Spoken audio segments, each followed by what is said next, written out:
Welcome back to New Rockstars. I'm Erik Voss, and this is a breakdown of Scream, the 1996 slasher classic that reinvented everything we know about modern pop horror, with dozens of winks by director Wes Craven and impressive attention to detail that often goes overlooked. And this video is sponsored by Squarespace, the all-in-one platform that makes launching your website a breeze. This is a movie I rewatch every October, and it's the first horror film my parents let me watch as a kid, or at least the first one I got away with watching when my older sister rented it from Blockbuster. Remember Blockbuster? That was also a thing from the 90s. But this movie totally holds up as an impressive whodunit with a ton of interesting clues to dissect, all of them pointing to how exactly the two killers work together. And since I really have Scream to thank for becoming YouTube's Randy Meeks, I'm gonna break down every clue and reference and detail that you might have missed. Okay, the film opens on a ringing landline, which, yes, totally dates the film, but this specific generation of phone is crucial to this scene and to Scream's function as a 90s film influenced by a generation of 80s slasher movie pop culture. Cordless landline phones were only starting to become a household staple in the 90s, and cellular phones were a tech marvel used only by serial killers, apparently. This opening scene wouldn't work quite the same with a cell phone or a smartphone, a challenge Scream sequels have really had to contend with. We meet Casey, played by Drew Barrymore. Barrymore was the biggest name in the cast in 1996, but this was all by design. They wanted us to go into this movie thinking we'd be following her. We see Casey popping popcorn, the first of many references to the John Carpenter classic Halloween. Popcorn is the same snack Annie makes, and it gives this opening sequence a natural tension because that foil just gets bigger and bigger and bigger. Really, anytime you watch Scream at an outdoor movie screen, some douche is inevitably gonna yell, "But what about the popcorn?" We see Casey has rented two VHS tapes, Halloween and Children of the Corn 2. So like Jamie Lee Curtis, the star of Halloween, Drew Barrymore was born of Hollywood royalty too. Drew Barrymore was the daughter of several generations of actors, including Lionel Barrymore, the villain from It's a Wonderful Life, and Jamie Lee Curtis was the daughter of Tony Curtis and Janet Leigh, who played a similar role in Alfred Hitchcock's Psycho that Drew Barrymore does here. Drew Barrymore wears a platinum blonde wig as an homage to Hitchcock, as Hitchcock had a penchant for casting blondes as his murder victims. Hitchcock was actually quoted as saying, "Just think of the shock value, killing off your leading lady halfway through. I mean, you are intrigued, are you not?" I don't have a great Hitchcock, sorry about that. Like Janet Leigh, Drew Barrymore was featured prominently in the marketing and shocked audiences with an earlier than expected death that made us think anyone in this movie could die. The Scream series would go on to kill a variety of other big stars in the early minutes of the films. Drew Barrymore accidentally called 911 for real while filming the scene because the prop master forgot to unplug the phone. The voice on the other end is actually actor Roger Jackson, whose other most famous villain role is as Mojo Jojo in the Powerpuff Girls. I would pay all the money in the world for a re-edit of this movie where it's Mojo's voiced onto the main characters over the phone. You hang up on me again, I'll gut you like a fish. Hold on, there's someone on the other line.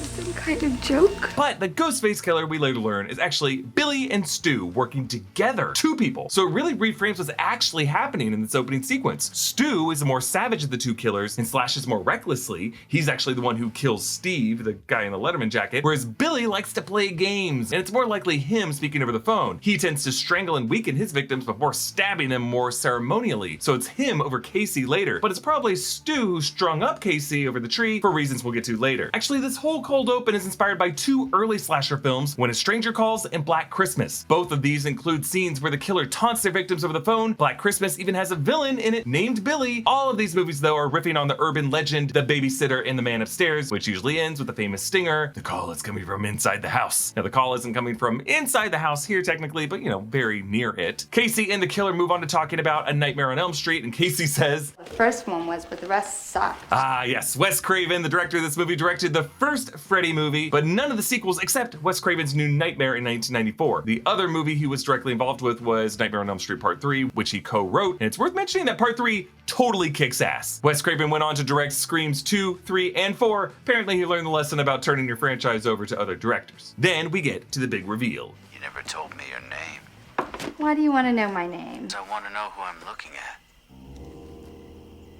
What did you say?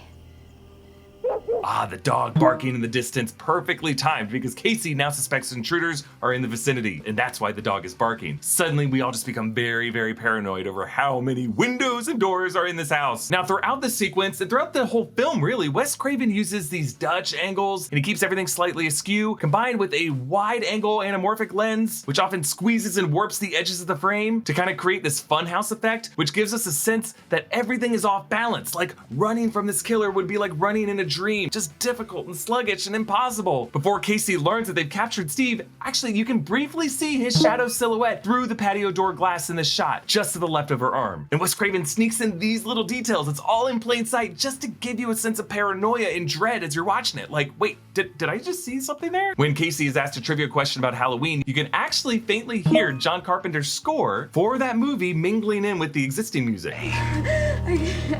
The killer asks Casey to name the killer in the horror movie Friday the 13th, and she incorrectly says Jason, when it's really Jason's mother, Mrs. Voorhees, who does all the killing in the original film. Screenwriter Kevin Williamson has said that he used this question at bar trivia to win himself free drinks. And anytime you see Kevin Williamson, buy him a drink, because this movie is perfectly structured from a screenplay perspective. The killer asks, What door am I at? Now, while the question about Mrs. Voorhees wasn't really a trick question, because that is just the factual truth of that movie, this actually is a trick question, because there are two killers. Both doors are currently covered. Now, according to Fangoria, the Ghostface mask was first developed for novelty stores during the Halloween season between 1991 and 1992 by Fun World. Its design comes from Edvard Munch's The Scream and the film poster of Pink Floyd's The Wall. According to this film's costume designer, it's meant to look like someone screaming and crying at the same time. But the man in the Ghostface mask in this close-up is actually director Wes Craven, who apparently actually took a pretty hard hit to the head with a cordless phone while shooting. Craven will appear in another iconic costume later in the movie, but this shot of Ghostface chasing Casey down is an homage to how Leatherface chased his victims in the original Texas Chainsaw Massacre. Casey's muted cries for help are very similar to those of Jamie Lee Curtis's screams in Halloween 2.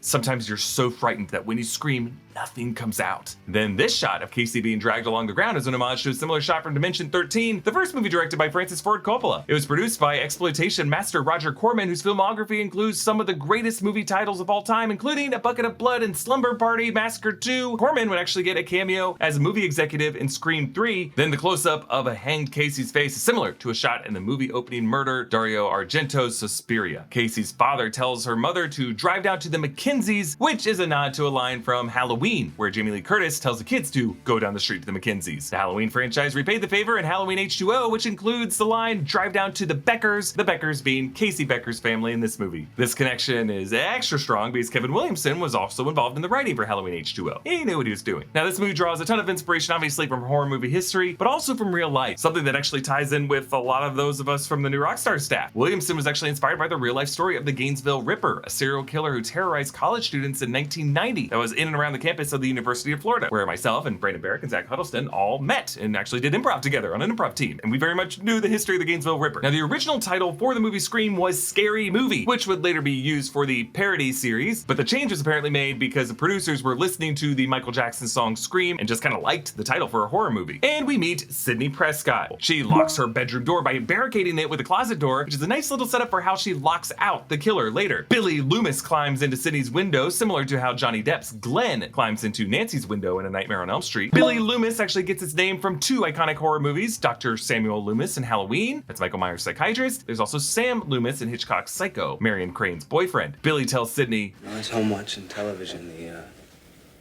The Exorcist was on.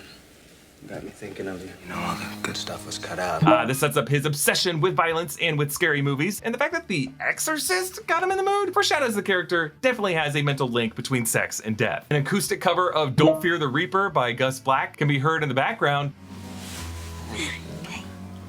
in addition to being a nice little bit of foreshadowing as to who one of the killers ends up being. Don't fear the Reaper, fear this guy. It's actually another nod to Halloween. That movie features the Blue Oyster Cult version of the song. Interesting to note, the acoustic version in Scream contains absolutely no cowbell. Now, if you have an online business, you're gonna want to make sure everything looks and works smoothly before the holidays roll around, which means right now is the right time to check out Squarespace. Squarespace is an all-in-one platform that provides you with everything you need to do whatever you need with your website. Squarespace has templates and designs for pretty much everything. So when you're making your very first website, using Squarespace makes it super easy to customize your look, update content, and add features to fit your unique needs. For instance, Squarespace makes it easy to sell merch. You can design your products, then save time and money by letting Squarespace handle production, inventory, and shipping. And if you're selling any other kind of physical goods, digital goods, or even a service, Squarespace makes it easy to build your storefront and grow your business. To check it out for yourself, head to squarespace.com for a free trial, and when you're ready to launch, go to squarespace.com/newrockstars to save 10% off your first purchase of a website or a domain. Really, the whole point of this sneaky makeout scene isn't just so Billy can go from R-rated to NC-17. Everything in his worldview is horror movie references. Really, it's just to distract Sidney while Stu kidnaps her dad. Because notice Mr. Prescott is wearing the same clothes when he shows up in Stu's house later. Woodsboro High School was actually the Sonoma County Community Center, as most of this movie was shot near and around Healdsburg, California, wine country, where a lot of homes really are spread out from each other in the middle of nowhere. Originally, they were gonna shoot the high school at Santa Rosa High School, but the high school backed out of a verbal agreement at the last minute, according to the movie's executive producer, Marianne Maddalena, which is why the end credits include, quote, "no thanks whatsoever to the Santa Rosa City School District Governing Board." And even in this wide shot, immediately we see Gail Weathers, Courtney Cox, standing out with her neon green suit. This movie actually uses a brighter shade of green as a way to highlight eccentric characters who actually end up not being the killers, like with the case of Randy's shoes. In the principal's office, we meet Principal Arthur Hembry, his first name, Arthur, being a reference to Arthur Fonzarelli, aka the Fonz from Happy Days. Get some great Happy Days shout outs later. Now, the names behind Sheriff Burke here are actually the names of art department crew members on this movie, like Art Williams was a carpenter, Kenny Montante was a local lead person, Deborah Echard was a set decorator, Richard Lambert was the lead person, Josh Elliott is an on-set dresser, Michelle Polk was a set decorator, Charlene Barr was an art department production assistant. They helped make all the blood and guts and breakaway glass happen in this movie, which is why I listed all their names, because so much of what's great about Scream is this crew. And the cop here is actually played by Joseph Whipp, who also plays a cop in Nightmare on Elm Street. Craven has even said that the characters could be one and the same, which would suggest an insane shared universe. Actually, in a cutscene, Sidney types her address as 34 Elm Street. There are some really interesting foreshadowing clues here in the scene by the fountain. Like, Stu doesn't exactly hide anything by explaining with creepy detail how to gut someone and how it would take a man's strength. All the characters are seated in a way that their shoes are visible. Everyone wears lightly colored shoes, like Randy wears bright green ones, but Stu and Billy both wear heavy black boots, the shoes the killer wears. Stu says, I didn't kill anybody. Nobody said you did. Thanks, buddy. Yeah, this is a hint between the killers that it wasn't Stu who actually fatally stabbed Casey, it was Billy. Stu was just the one who strung her up. They wonder if the killer could be a woman, like in Basic Instinct, that's a 1992 erotic thriller starring Sharon Stone, where her character kills victims with an ice pick. Stone actually gets a total of 3 shoutouts in this movie, and it kind of feels like the movie's picking on her quite a bit. But actually, her first major film role was back in Wes Craven's Deadly Blessing, which is an absolutely insane 1981 thriller about a community of murderous Amish people. While the villain of Scream does not turn out to be a woman in this movie, there will be female ghost faces later on in the series. Sidney cautiously checks her mailbox, still a little nervous after Randy in the previous scene said, "Did you really put her liver in the mailbox? Because I heard that they found her liver in the mailbox next to her spleen and her pancreas." Randy's voice work being on her mind is why she assumes it's Randy calling when the killer calls. Are you alone in the house? This line's a reference to the 1978 made-for-TV movie Are You in the House Alone? About a teenager who's terrorized with threatening phone calls. Sidney actually repeats this line in the final act of the film when she turns the tables on Billy and Stu. Are you alone in the house? While it's Billy on the phone, it's Stu who savagely tries to kill Sidney in the house. It's fun to just imagine Matthew Lillard goofily taking all these hits. Actually, listen closely as he chases her up the stairs. Another clue that this is Stu, as he will say the same exact thing to Tatum by the lockers the next day. Easy. Now, Sidney actually uses a deaf typer program to dial 911, which was a TTY service that Sidney must have looked up as a way to message people. She's pretty clever. Now, the shot of Billy's face here is a big, wow, this guy is got to be the killer kind of framing. According to Kevin Williamson, the idea here for me is that I point the finger at him so blatantly that the audience immediately knows, no, he's not the killer. Tatum arrives driving an old red VW Beetle, which is a reference to Stephen King's The Shining, not Stanley Kubrick's The Shining, because Jack Torrance drove a red Beetle in the novel. Kubrick referenced it in the film adaptation where a crushed red Beetle was involved in a snowy accident with a semi-truck. People think that this might have been shot at Stephen King by Stanley Kubrick, since King wrote a first drafted screenplay and Kubrick essentially rejected it because because he thought it was too literal of an adaptation of the novel. Both Stephen King's book The Shining and Stanley Kubrick's film The Shining, both amazing works of horror fiction, but just very different things. Now, the costume packaging of the Ghostface costume is actually labeled Father Death. Craven said that this was an intentional misdirection to make the audience think the killer was Sid's father, but Williamson never knew this or meant that to be the meaning in the screenplay. So Sidney socks Gale Weathers in the jaw, and she stays the night with Tatum, who has on her wall a photo of Grant Goodeve. This is from the 80s sitcom 8 is Enough. An extended version of the grocery store scene would have actually included Tatum telling Sidney that he was her sexual awakening, and when she was having sex with Stu, she thinks of this actor. Actually, speaking of Stu, it's obviously Stu is the killer who calls Sidney while Billy's in jail, which is why he's less game playing and just more direct. An innocent guy doesn't stand a chance with you. Now, it could be argued that Billy and Stu intentionally got Billy caught so that they could exonerate him with Stu's call and the clear cell record and make Sid even more paranoid for accusing the wrong man for her mother's murder. Liev Schreiber appears as Cotton Weary, the man Billy and Stu framed for Sidney's mother's murder. Cotton actually returns in the sequel and in the opening sequence of Scream 3. Another reporter gets in Sid's face. How does it feel to be almost brutally butchered? This is a cameo by horror legend Linda Blair from The Exorcist. Her crucifix earrings suggested that she's still looking to repel demons. Blair actually worked with Wes Craven in the made-for-TV movie Stranger in Our House. The novel that movie is based on features a scene where a pet dog is killed. Craven actually changed it to a horse for his movie because he knew Linda Blair loved horses and it would get a better performance out of her. He actually ended up doing something similar for Scream, where he had dog lover Drew Barrymore recall an upsetting dog-based news story when she needed to cry on command. At the locker, Stu checks out his reflection in Tatum's mirror, trying to see if his scuffle with Sid at her house left any bruises on his head. Stu also mentions Candyman, a reference to the 1992 horror film, another great classic. Principal Himbry gets extra vicious with the two pranksters, and the idea that there's two of them definitely sets us up to consider the possibility that it might be two killers working in tandem. The kids' walk home from school looks very much like the Pasadena sidewalks that served as Haddonfield in Halloween, but perhaps the most hilariously obvious reference in this movie is this janitor named Fred, dressed as the OG Freddy Krueger costume, and yes, it's a cameo by Wes Craven. Not only referencing A Nightmare on Elm Street, but the work of Hitchcock as well, because Hitchcock always had fun cameos in his own movies. We get a few more Happy Days Fonz references. The Fonz's black leather jacket from Happy Days hangs in Himbry's closet. He's also seen checking out his hair in the mirror, a patented Fonz move. Now, Principal Himbry is only killed here by Ghostface because producer Bob Weinstein felt the film had gone on too long, I guess roughly 30 pages without a death, and somebody's gotta die. The close-up on Principal Himbry's eye during his death is an homage to the zoom out on Marion Crane's eye as she's stabbed to death in the bathroom by Norman Bates in Psycho. Now, Tatum says that she can't help but believe the rumors about Sid's mom sleeping around. I mean, you can only hear that Richard Gere gerbil story so many times before you have to start believing it. So this is a nod to the debunked rumor that Richard Gere checked into a hospital to have a gerbil removed from his rectum. It's one of the craziest Hollywood myths that I, as a kid, after watching this movie, believed. Really, the story came from a prankster who, after Pretty Woman came out, flooded fax machines in Hollywood with a phony press release from the Association for Prevention of Cruelty to Animals with this bogus claim. And in retrospect, it's just an interesting line from Rose McGowan, in light of this film's executive producer Harvey Weinstein, whose Hollywood rumors about him end up being 100% true, unfortunately. Also, he's totally the kind of guy who would put out misinformation by flooding Hollywood fax machines to discredit people. Tatum says, You're starting to sound like some Wes Carpenter flick or something.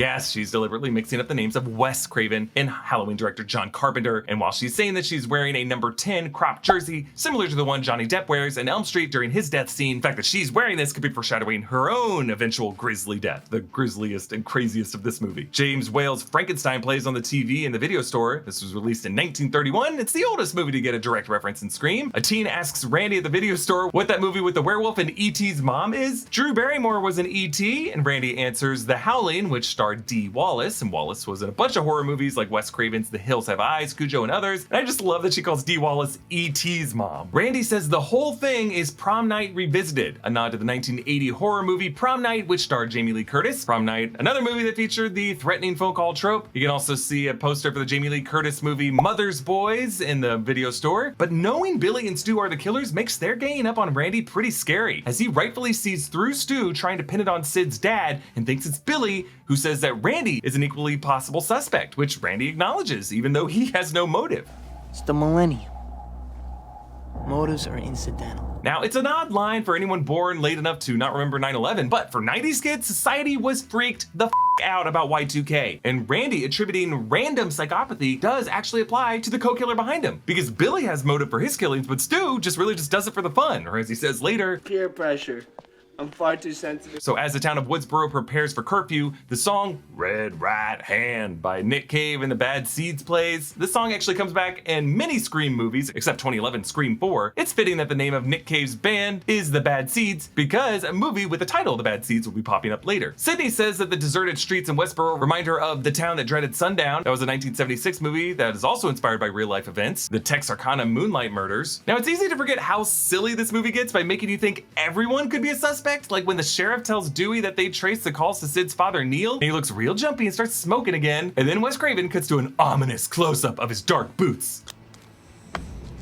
So Randy has a haul of videos from the video store. We got Hellraiser, The Evil Dead, The Fog, Terror Train, Prom Night, and of course Halloween, which we see the party watching later. There's a VHS copy of 1994's Clerks on top of the VCR next to where Gale Weathers places a camcorder to spy on the teens. Jay and Silent Bob later have a quick cameo in Scream 3, where they ask Gale if she's Connie Chung. So Stu sends Tatum into the garage for more beer, and this proves that he later knows that she was in there. And later when he goes for a beer, this is before he jokes, "I'll be right back," he would have had to go to the garage for one, and we never see him coming back freaking out over Tatum's corpse, proving that it must have been him who killed her. Tatum says, I spit on your garage. a reference to the exploitation classic I Spit on Your Grave. Now in this scene, this is apparently the only time in the whole movie that anyone refers to the killer as Ghostface, because Tatum playfully calls him Mr. Ghostface, because she thinks it's Randy in costume just messing around. So Tatum's death in the garage door is just bonkers. Craven and Williamson said that their original plan was for Tatum to get crushed under the door, but when they saw the door had a pet door, they decided to rework it, and to keep Rose McGowan in place, they nailed her top to the garage door. This shit this actress had to endure. Randy calls Billy Leatherface, a reference to the villain in the Texas Chainsaw Massacre, which also had a real-life inspiration from the Ed Gein murders. Sidney worries that she's a bad seed, and The Bad Seed is a 1956 movie about a murderous child who kills with her tap shoes. Craven has actually called The Bad Seed one of his favorite horror movies of all time. Billy also name drops The Silence of the Lambs, a movie which we'll learn later was an inspiration for his killing spree. Actually, the poster for The Silence of the Lambs and the poster for Scream share many visual similarities. So Randy shares with the audience the rules to survive a horror movie. Number 1, you can never have sex. Number 2, you can never drink or do drugs. And number 3, never say, "I'll be right back." The rules are really just like my favorite thing about the Scream movie franchise, and new ones actually get added for every sequel. But in this movie, the point of the rules is to show how they are subverted. The 3 survivors of this movie all break the rules of the movie. Sidney has sex, Randy gets drunk, and Gale totally says at one point, "I'll be right back." Actually, in Friday the 13th Part 2, Ginny and Paul have sex, Laurie Strode drinks and smokes pot, but the characters in Scream are really the first ones who are self-aware of their own genre, which both creatively inspires the killers of these movies while also giving the victims a playbook to try to survive. Similarly, while most zombie stories take place in worlds that have never had zombie movies to learn from, 2009 Zombieland is influenced by in-universe zombie fiction and is also a movie governed by rules.